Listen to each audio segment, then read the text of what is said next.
സഹപ്രവർത്തകരിൽ ചിലർ തൻ്റെ കൂടെ നിൽക്കുന്നില്ലെന്ന് തിരുവനന്തപുരത്ത് മർദ്ദനമേറ്റ യുവ അഭിഭാഷക വി ശ്യാമിലി. ബാർ അസോസിയേഷനിൽ ചിലർ പ്രതിയെ സംരക്ഷിക്കുന്നു. മാധ്യമങ്ങളും കേരളവും തനിക്കൊപ്പമുണ്ടെന്നും യുവ അഭിഭാഷകരുടെ ഗ്രൂപ്പിലിട്ട ശബ്ദ സംഭാഷണത്തിൽ പറയുന്നു. ഈ അദ്ദേഹത്തിന്റെ സുഹൃത്തുക്കൾ അദ്ദേഹത്തിന്റെ കൂടെ നിൽക്കും, എന്റെ സുഹൃത്തുക്കൾ എന്റെ കൂടെ നിൽക്കും. പക്ഷെ അങ്ങനെയല്ല എന്ന് ഇന്ന് എനിക്ക് പൂർണ്ണ ബോധ്യമായി.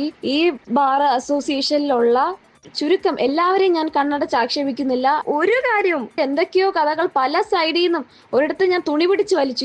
ഇത് ആദ്യമായിട്ട് കേൾക്കുന്ന സ്റ്റോറി. എന്തൊക്കെ സ്റ്റോറി പറയുന്നു, എന്തോ ആയിക്കോട്ടെ, അതും ഞാൻ പറയുക. ഡിഫൻസ് എന്ത് വേണോ എടുക്കും, അതിലൊന്നും എനിക്ക് യാതൊരു പരാതിയില്ല എന്നുള്ള കാര്യം ഞാൻ പറഞ്ഞതാണ്. എന്നിട്ടും ഇത്രയും വിക്ടിം ബ്ലെയിം ചെയ്യാൻ ഞാൻ എന്ത് തെറ്റ് ചെയ്തു എന്നുള്ള കാര്യം എനിക്കറിയില്ല. എന്റെ എവിഡൻസ് എന്റെ മുഖത്തുണ്ട്. സഹപ്രവർത്തകർ കൂടെ നിൽക്കുന്നില്ല, കേരള ജനതയാണ് എന്റെ കൂടെ നിൽക്കുന്നത്.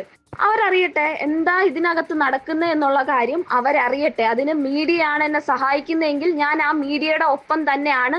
അതിലിനിയിപ്പോ ഏത് കൊടുകുത്തി വാഴുന്ന സീനിയർ എനിക്കെതിരെ തിരിഞ്ഞാലും എനിക്ക് എൻ്റെ രോമത്തിൽ തൊടില്ല. എനിക്കെതിരെ കേസ് എടുക്കുകയോ ഞാൻ ഈ പറഞ്ഞതിൽ എന്തെങ്കിലും തെറ്റുണ്ടെങ്കിൽ എനിക്കെതിരെ ഇനി കൗണ്ടർ കേസ് കൊടുക്കുകയോ എനിക്കെതിരെ കേസ് എടുത്ത് എന്നെ ജയിലിൽ അടച്ചാൽ പോലും ഈ പറഞ്ഞതിൽ ഒരു മാറ്റം ഉണ്ടാകില്ല. ഷബീദ് റാവുത്തർ തിരുവനന്തപുരത്ത് നിന്ന് ചേരുന്നു. ഷബീദ്, അഡ്വക്കേറ്റ് ശ്യാമിലി ഇത്രയും രോഷത്തോടെ പ്രതികരിക്കാനുള്ള കാര്യം എന്താണ്? ഈ ബാർ അസോസിയേഷനിലെ പല ആളുകളും ആവശ്യമില്ലാത്ത കുറ്റാരോപണങ്ങൾ നടത്തുന്നുണ്ടോ?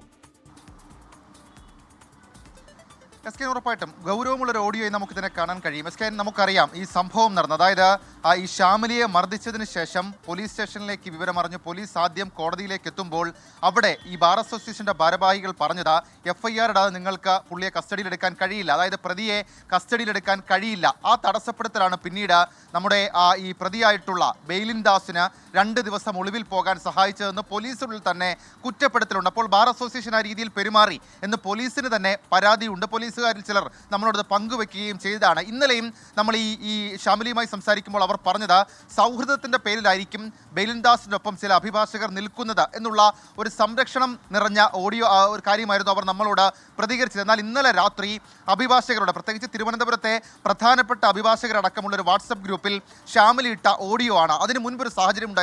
അതായത് ആ വാട്സപ്പ് ഗ്രൂപ്പിൽ ഈ കേസുമായി ബന്ധപ്പെട്ട പലതരത്തിലുള്ള ചർച്ചകളും മറുപടികളും ഒക്കെ സീനിയർ അഭിഭാഷകരുടെ അടക്കം ഭാഗത്ത് ഇന്നലെ ചർച്ചയായി. അതിനുശേഷമാണ് ശ്യാമിലിക്ക് ഇങ്ങനെ ഒരു ഓഡിയോ ശബ്ദരേഖ അതിനകത്ത് ഇടേണ്ടി വന്നതിൽ ശ്യാമിലി അവരുടെ നിലപാട് മാറ്റുന്നത് ഇങ്ങനെയാണ്.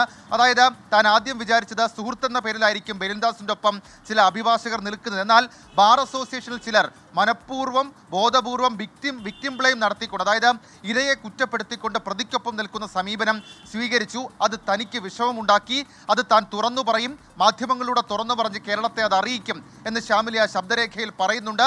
ഒരു പടി കൂടി കടന്ന് അവർ ഭയപ്പെടുന്ന ഒരു കാര്യം, ഇങ്ങനെ അവർ പ്രതികരിച്ചതിൻ്റെ പേരിൽ, അത് തുറന്നു പറഞ്ഞതിൻ്റെ പേരിൽ അവർക്കുണ്ടാകാൻ പോകുന്ന പ്രത്യാഘാതങ്ങൾ അതിനെ ഭയപ്പെടുന്നില്ലെന്നും അതിൽ കൗണ്ടർ കേസ് അടക്കമുള്ള കാര്യങ്ങളുണ്ടായാൽ അത് നേരിടാൻ താൻ തയ്യാറാണ് എന്നുള്ള കാര്യം കൂടി ശ്യാമിലി ഏതായാലും പറയുന്നുണ്ട്. ഏതായാലും അവരുടെ നിലപാടിന് വളരെ പ്രസക്തിയുണ്ട്. ഇന്ന് തിരുവനന്തപുരം മജിസ്ട്രേറ്റ് കോടതി ബെയിലിൻ ദാസിൻ്റെ ജാമ്യ അപേക്ഷയിൽ വിധി പറയുമ്പോൾ കോടതി എന്ത് സ്വീകരിക്കുമെന്നുള്ള കാര്യം നിർണായകമാണ്. ബെയിലിൻ ദാസിനെ സ്റ്റേഷന് പുറത്തേക്ക് ഇറങ്ങിയപ്പോൾ അദ്ദേഹത്തെ സമാധാനിപ്പിക്കുന്ന, അതല്ലെങ്കിൽ സാധാരണ പ്രതികളൊക്കെ കൊണ്ടുപോകുന്നതിനപ്പുറത്തേക്ക് അദ്ദേഹത്തെ സമാധാനിപ്പിക്കുന്ന അഭിഭാഷകരുടെ കൂട്ടം നമ്മൾ കണ്ടതാണ്. ഇന്നലെ കോടതി മുറിക്കുള്ളിലും ബെയിലിൻ ദാസിന് അഭിവാദ്യം അർപ്പിക്കുന്ന അഭിഭാഷകരെ നമ്മൾ കണ്ടതാണ്. തൊഴിലിടത്തിൽ ഒരു സ്ത്രീയെ, ഒരു പെൺകുട്ടിയെ മർദ്ദിച്ച സംഭവമായിട്ടുകൂടി ഇങ്ങനെ ചില ഇടപെടലുകൾ നടക്കുന്നു എന്നുള്ളതും ശ്രദ്ധേയമാണ്. സ്കേൻ,